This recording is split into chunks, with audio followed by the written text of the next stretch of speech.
நெடியவர்களுமாயிருந்த எமோரியர்கள் மலை நாட்டிலே இருந்தாங்க. கானான் தேசத்தில் ஜெயின்ஸ் எல்லாரும் ராட்சதர்கள்.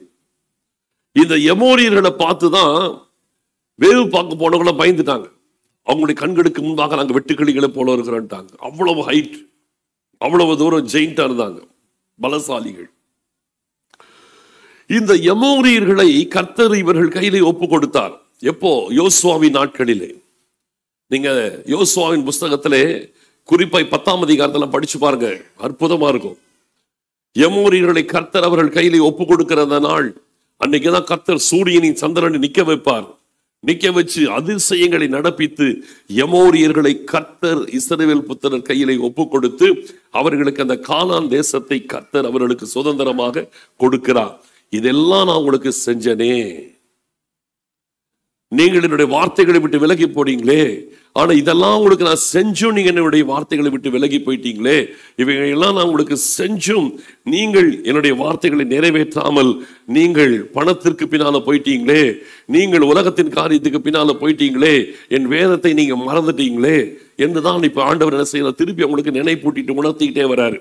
இவ்வளவு காரியத்தை செஞ்சுட்டு அதுல உங்கள் குமாரில் சிலரை தீர்க்கதரிசிகளாக ஏற்படுத்தினேன்.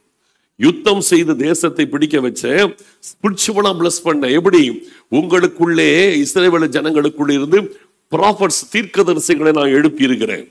அடுத்து என்ன சொல்றாரு பாருங்க, உங்கள் வாலிபரில் சிலரை நசரேயராகவும் எழும்ப பண்ணினேன். நசரேய விரதம் என்பது ஆண்டவருக்கு என்று அர்ப்பணிக்கப்பட்ட ஒரு வாழ்க்கை. இது எண்ணாகமத்தின் புஸ்தகம் 6ஆம் அதிகாரம் முதல் 5 வசனம் படிச்சீங்கன்னா உங்களுக்கு நசரேய விரதம் என்னன்னு தெரியும். அப்புறம் படிச்சுங்க, இப்ப படிக்க டைம் இல்லை. நசரேயர்களாக சிலரை ஏற்படுத்தினேன். இஸ்ரவேல் புத்திரரை இப்படி நான் உங்களுக்கு செய்யவில்லையா? இவ்வளவு செஞ்சனே, ஆனா நீங்க என்ன பண்ணீங்க? 12ஆம் வசனம், நீங்களோ நசரேயருக்கு திராட்சரசம் குடிக்க கொடுத்து. நசரேயர்கள் திராட்சை பழம் பக்கத்திலே தோட்டத்துக்குள்ளேயே அந்த பக்கத்திலே போகக்கூடாது. திராட்சை பழத்தின் செடி முதற்கொண்டு எங்கின் கிட்டையும் போகக்கூடாது. ஆனா நீங்களோ திராட்சை ரசத்தை குடிக்க கொடுத்து தீர்க்கதரிசிகளை நோக்கி நீங்கள் தீர்க்க தரிசனம் சொல்ல வேண்டாம் என்று கற்பித்தீர்கள். ஆமா, நான் இப்படி உங்களை ஆசீர்வதித்து உலக பிரகாரமாய் தேசத்தை கொடுத்து ஆவிக்குரிய பிரகாரமாய் தீர்க்கதரிசிகளை கொடுத்து நசரேய விரதம் உள்ளவர்களை கர்த்தர் ஏற்படுத்தி எவ்வளவு பண்ணி உங்களை இவ்வளவு அழகா நடத்தி எல்லாத்தையும் நான் உங்களுக்கு செஞ்சேன். ஆனாலும் நீங்கள் என் வேதத்தை மறந்து போய் இப்ப என்ன சொல்றாங்க? தீர்க்கதரிசிகளை பார்த்து நீ தீர்க்க தரிசனம் சொல்லாதேன்றாங்க. அப்படின்னு அர்த்தம், ஆண்டவருடைய வார்த்தை எங்களுக்கு சொல்லாத, ஆண்டவருடைய வார்த்தை எங்களுக்கு வேண்டான்னு அர்த்தம். நசரேயர்களுக்கு திராட்சை ரசம் கொடுத்தாங்க, குடிக்க கொடுத்தாங்க. நசரேயனுடைய பிரதிஷ்டையை உடைக்க வச்சாங்க, இடரல் உண்டாக்கினாங்க. அர்ப்பணிக்கப்பட்ட நசரேயருடைய பிரதிஷ்டையை உடைக்கிறதுக்கு காரணமா இருந்தாங்க. தீர்க்கதரிசிகள் வந்து பேச வரும்போது நீங்க சொல்ல வேண்டாம். நாங்க யார் வார்த்தையை தடுத்தாங்க? ஆண்டவருடைய வார்த்தையை தடுத்துட்டாங்க.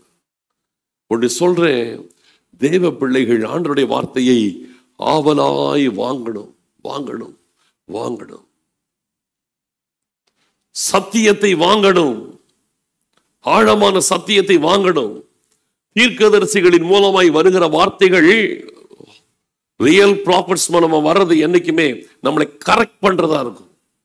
பிளஸிங்கா இருக்காது, வெறும் பிளஸிங்கா இருக்காது.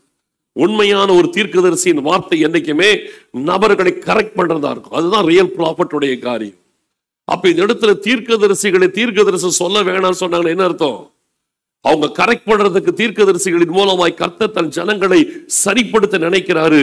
இவர் அதுக்கு இடம் கொடுக்க மாட்டேன்ட்டாங்க. ப்ராஃபிட்ஸ்னா இன்னைக்கு உடனே இன்னைக்கு நினைச்சுக்காதீங்க கர்த்தருடைய ஆசீர்வதிப்பார், உயர்த்துவார், அது கிடையாது. அதான் எல்லாரும் எல்லாம் கேட்பாங்க. இங்க தீர்க்கதரிசிகளை சொல்ல வேண்டாம் சொல்றாங்கன்னா என்ன அர்த்தம் கேட்டீங்கன்னா, இந்த தீர்க்கதரிசிகள் பாவங்களை கண்டித்து உணர்த்தினார்கள் இல்லையா? எலியா சொல்றாரு, கலங்கக்காரனை ஆகாப்ப பார்த்து சொன்னாரு, இஸ்ரவேலை கலங்க பண்ணுகிறவன் நீதான் அப்படின்னா. எப்படி இருக்கு பாருங்க, ஒரு ராஜாவை பார்த்து சொல்லலாம், இஸ்ரவேலை நீ கலங்க பண்ணி கொண்டிருக்கிற, கர்த்தருடைய நியாய தீர்ப்பு வரும். எலியா எச்சரிக்கிறார். ஒவ்வொரு தீர்க்கதரிசிகளும் பாவத்தை கடுமையாய் எச்சரித்தார்கள். யோவான் ஸ்நானகன் ஏரோதை எச்சரித்தான். ஒவ்வொரு தீர்க்கதரிசிகளும் பழைய ஏற்பாட்டில் எல்லாரும் சரி ராஜாக்களை எச்சரித்தார்கள். எல்லாரும் எச்சரித்தார்கள். இந்த தீர்க்கதரிசிகளின் வார்த்தைகள் எச்சரிப்புள்ளதாய் ஜனங்களை சரிப்படுத்தக்கூடியதா இருக்கிறதுனாலே சரிப்படுத்த மனமற்ற ஜனங்கள் தீர்க்கதரிசிகளை பார்த்து நீ தீர்க்கதரிசி சொல்ல வேண்டான்ட்டாங்க. நீங்க சொன்னா எங்களுக்கு குத்துது, நீங்க சொல்ல வேண்டாம். நான் ஒன்று சொல்றேன், நம்மளை கரெக்ட் பண்ற வார்த்தைகள், நம்ம இருதயத்தை குத்துகிற வார்த்தைகளை ஏற்றுக்கொள்ளணுமே தவிர அதை விட்டு ஓடக்கூடாது. சொல்ல வேண்டாம் என்ன அர்த்தம்? அதுக்கு தவிர்க்கிறாங்க, அதை விட்டு ஓடக்கூடாது. ஆண்டவர் நம்மை எச்சரிக்கிறார், நம்முடைய குறைகளை சுட்டி காட்டுகிறார், சரிப்படுத்துகிறார்னா அதை ரிசீவ் பண்ணணும். இங்க இந்த ரிசீவ்னு ஒண்ணு வந்துருச்சு, கொடுமை. பிளஸிங் அது செய்வேன் இது செய்வேன், ஐ ரிசீவ் எனக்கு கேவலமா இருக்கு, ரொம்ப கேவலமா இருக்கு. எதை ரிசீவ் பண்ணணும்? தேவனுடைய சத்திய வார்த்தையை ரிசீவ் பண்ணணும்.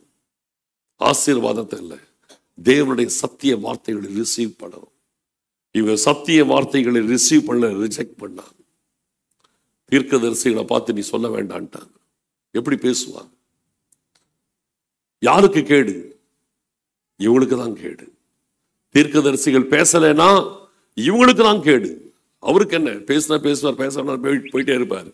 யாருக்கு கேடு? கேட்க மறுக்கிறவங்களுக்கு தான் கேடு. இதனாலதான் இவங்க நியாய தீர்ப்புக்கு வந்துட்டாங்க. ஆண்டவர் அவர்களுக்கு எமோரியர்களை ஒப்பு கொடுத்தாரு, தீர்க்கதரிசிகளை ஏற்படுத்தினாரு, நசரேயர்களை ஏற்படுத்தினாரு, எல்லாத்தையும் ஆண்டவர் செய்து கொடுத்தார். ஆனால் ஆண்டவருடைய ஆசீர்வாதத்தை அனுபவிச்சாங்க, ஆண்டவருடைய வழி நடத்துதல்களை எதிர்த்து நின்னாங்க. நல்ல கவனிக்க, ஆண்டவருடைய ஆசீர்வாதத்தை அனுபவித்து ஆண்டவருடைய வழி